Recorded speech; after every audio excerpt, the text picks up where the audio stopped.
Yo, balik lagi sama gue di channel Martin. Dan ya, selamat pagi teman-teman. Ini sorry, selamat siang ya. Dan selamat merah lagi, market lanjut merah. Dan ya, kemarin saya terakhir upload juga ya untuk update Bitcoin. Dan tentu harapan terakhir di bulan Maret ini ada di besok teman-teman, CPI dan core CPI yang diharapkan turun bahkan sesuai forecast teman-teman. Jadi kalau misalkan itu terjadi, ya at least market akan dikasih napas dulu teman-teman. Ya dikasih napas dulu, mungkin rebound dulu sampai nanti di tanggal 19 baru the Fed ya apakah cut rate atau tidak ya. Saya pribadi mungkin sangat-sangat kecil lah probabilitas untuk mereka cut rate. Lebih ke ini sih, kalau saya pribadi itu lebih berharap mereka itu dovish aja udah cukup gitu ya. Jadi bikin market itu lebih cooling down dulu gitu loh ya. Karena dari statement terakhir si Jerome Powell juga intinya belum ada tanda-tanda mereka mau akan melakukan cut rate ya. Jadi ya kita expect yang lebih realistis adalah CPI turun, kemudian the Fed dovish, itu aja cukup teman-teman ya. Saya pribadi tidak mengekspektasikan untuk the Fed itu melakukan cut rate ya. Dan cut rate itu terdekat kalau tidak salah 2-3 bulan lagi lah ya, baru dia mau melakukan cut rate teman-teman. Jadi ya itu untuk yang realistisnya. Ya, market hari ini lanjut merah. Tadi Bitcoin sampai 76 ribuan dolar. Altcoinnya ini kembali merah. Khususnya Ethereum ini kacau banget ya teman-teman. Kita bisa lihat di sini aja Ethereum, XRP, Solana ini dari yang trending coin ini Ethereum ini turun tuh 10%-an. Paling banyak, lebih besar ketimbang XRP dan Solana. Jadi memang benar-benar nih kalau bahasa kasarnya itu moyong nih ya. Ini Ethereum ini moyong banget loh. Ya, untuk cycle kali ini tuh Ethereum tuh lemes, moyong banget. Dan ya udah, cuman apa ya dibilang itu sebagai ratunya altcoin ya, jaringannya yang besar, sejarahnya ini dan itu, tapi ya tidak memberikan performa yang kita harapkan di cycle kali ini. Sangat-sangat mengecewakan, bahkan kesusul sama Solana dan beberapa kompetitornya gitu teman-teman ya. Jadi progresnya itu benar-benar minim banget. Dari cycle yang lalu ke cycle yang ini aja udah jeda sekitar 3-4 tahunan kan, tapi ya masih gitu-gitu aja Ethereum ya. Sangat-sangat mengecewakan loh gitu. Jadi kayak nggak ada keseriusan di dalam projectnya. Dan ya dari internalnya pun kemarin-kemarin kita lihat ya adanya konflik juga. Jadi ya bener-bener kacau sebenarnya Ethereum. Malah kali ini tuh XRP ya, Solana ya, itu yang benar-benar oke gitu ya performanya daripada Ethereum ini benar-benar. Makanya saya pribadi masih yakin entah di cycle kali ini atau di next cycle Ethereum ini bakal kesalip sama XRP teman-teman ya. XRP bakalan bisa nyalip Ethereum ini, saya sangat masih yakin gitu ya. Sampai per hari ini saya bikin video. Tapi ya forget about it. Kita akan lihat dulu juga teman-teman untuk besok ya, news event penting yang kita tunggu-tunggu. Dan ya ini masih outflow juga ya dari ETF di per 10 Maretnya ini masih buangan. Dan kita lihat juga untuk liquidation heatmap per 3 hariannya Bitcoin ini udah update terbaru ya, karena harganya makin turun ya. Liquidation yang gemuk itu ada di 84.158 sampai 85.300 dolar nih. Ya, jadi di sini adanya liquidation yang gemuk, yang gendut untuk posisi saat inilah. Ya, orang udah mayoritas banyak yang melakukan sell short. Dan ya saya pribadi masih, ini kalau saya pribadi loh teman-teman, masih cukup dan yakin ya kalau memang CPI itu mengalami penurunan ya. Tapi nggak tahu ya apakah penurunan itu sesuai forecast atau di bawah forecast atau masih di atas forecast. Yang penting CPI-nya itu turun, maka masih possible ya untuk Bitcoin itu visit 84, 85, untuk bahkan 87 gitu ya. Untuk grab likuiditas yang gendut ini saya pribadi masih cukup yakin. Baru nanti kita lihat untuk tanggal 19 apakah the Fed itu dovish atau tidak gitu. Saya pribadi masih cukup yakin. Dan ya let's see teman-teman besok ya. Jadi kali ini akan saya bahas Bitcoin dan juga Ethereum. Tapi first to all kita lihat dulu untuk Bitcoinnya sendiri ya. Bitcoin walaupun memang kita lihat secara player ya, sekarang kan sama cycle yang lalu itu jauh berbeda, regulasinya dan lain sebagainya, kemudian geopolitiknya ya, faktor makronya itu benar-benar berbeda. Tapi kalau misalkan kita berbicara secara teknikal ya, every time dia running, bahkan ini di 2021-nya teman-teman ya, kita bisa ukur aja dari high to lowestnya aja dia turun sekitar 31-32% ya. Jadi dia koreksinya 31-32% setelah dia naik seperti ini, before dia melanjutkan penguatannya nih, tuh teman-teman, sampai Maret April ya, baru akhirnya di Mei itu udah turun teman-teman. Jadi kalau misalkan kita melihat seperti ini ya masih possible ataupun ya masih make sense kalau memang si Bitcoin itu mengalami ataupun kita lihat hal yang serupa terjadi ya, secara teknikal aja loh teman, technical only. Kita lihat dari highestnya to lowestnya ya, week candle ini udah 30% teman-teman. Jadi memang ini udah selisih 1-2% lagi ya menurut saya ini masih oke, menurut saya ya, walaupun kalau misalkan pun dia masih dikasih check out dulu menjelang besok gitu ya. Di sini adanya SNR sebelumnya yang strong ya, menahan laju penguatan Bitcoin semenjak Maret 2024 sampai akhirnya di break di November 2024 nih ya. Box merah ini tuh di sekitar 72.200 sampai 74.168 dolar. Jadi sekali lagi ini bisa menjadi area yang diperhatikan saat ini. Jadi ketika memang kita masih dikasih satu kali lagi penurunan ya, ekspektasi dia bisa visit ke sini, cuman sekedar bikin tail candle before dia adanya di rebound lagi teman-teman.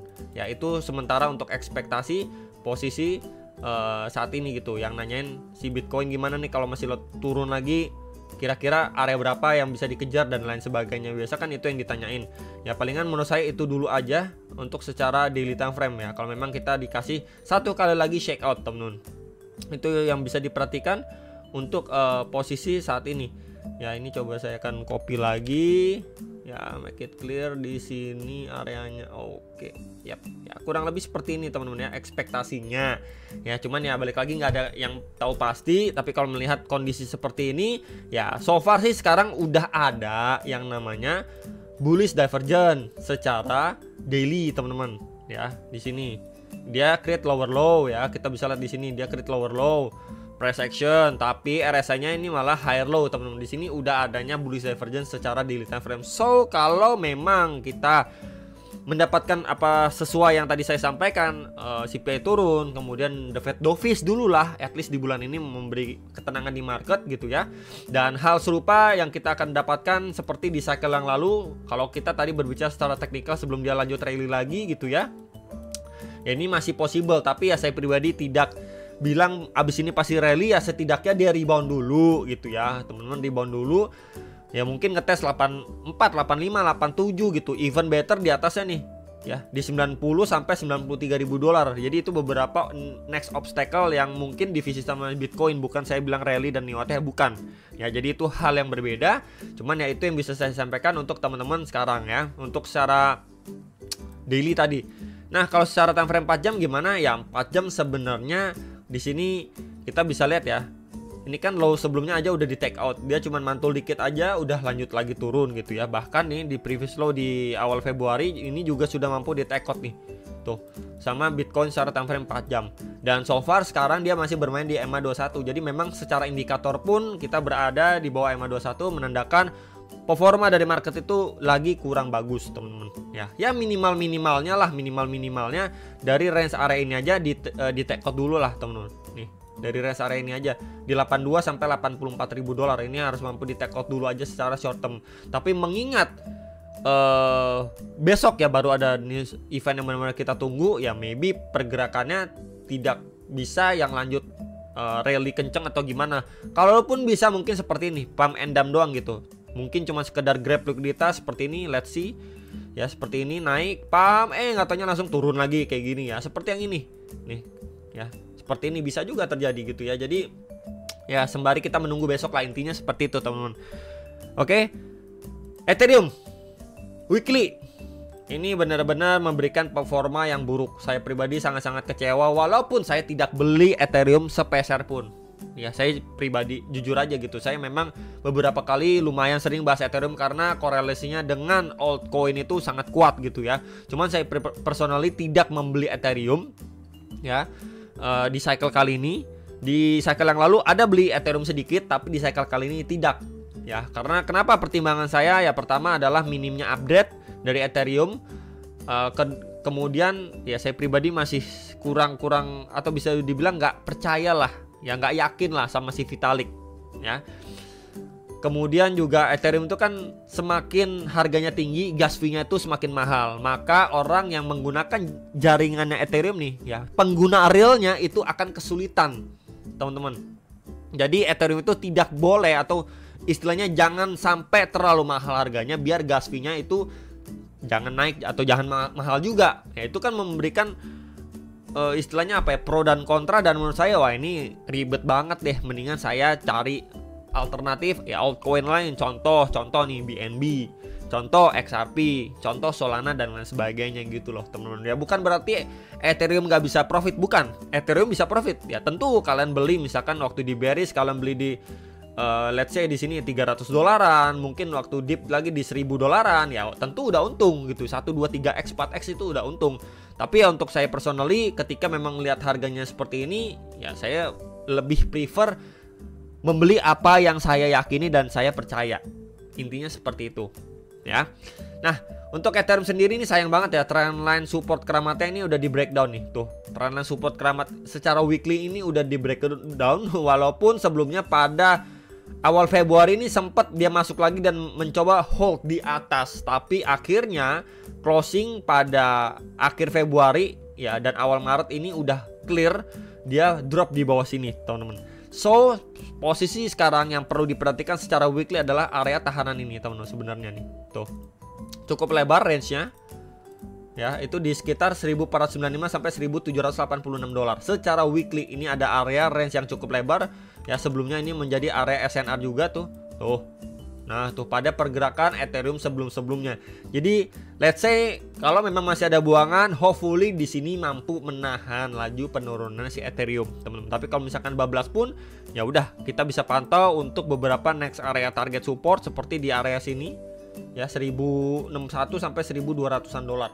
Ya baru di SNR selanjutnya nih di $850 sekitar area itu. Nah, jadi ini bisa beberapa area yang bisa dipantau sebenarnya sama teman-teman mungkin yang mau DCA dan lain sebagainya. Ya bisa menjadi pertimbangan itu secara weekly dan ya secara daily. Sebenarnya secara daily di sini juga adanya bullish divergence loh teman-teman ya di sini. Walaupun tidak se-oke atau sebaik Bitcoin ya di sini tuh lower low, and then di sini slightly higher low teman-teman tuh ya. Jadi di sini pun adanya bullish divergence untuk Ethereum maupun Bitcoin, walaupun Ethereum itu tidak se ekstrim ya si Bitcoinnya. Jadi ini bisa dipertimbangkan sekali lagi, kalaupun dia adanya rebound ya mungkin teman-teman bisa perhatikan EMA21 ini, plus juga di sini adanya area supply atau level terakhir dia mendapatkan selling pressure kembali di 2131 sampai $2248 untuk si Ethereum-nya. So ya teman-teman, palingan itu yang bisa saya update.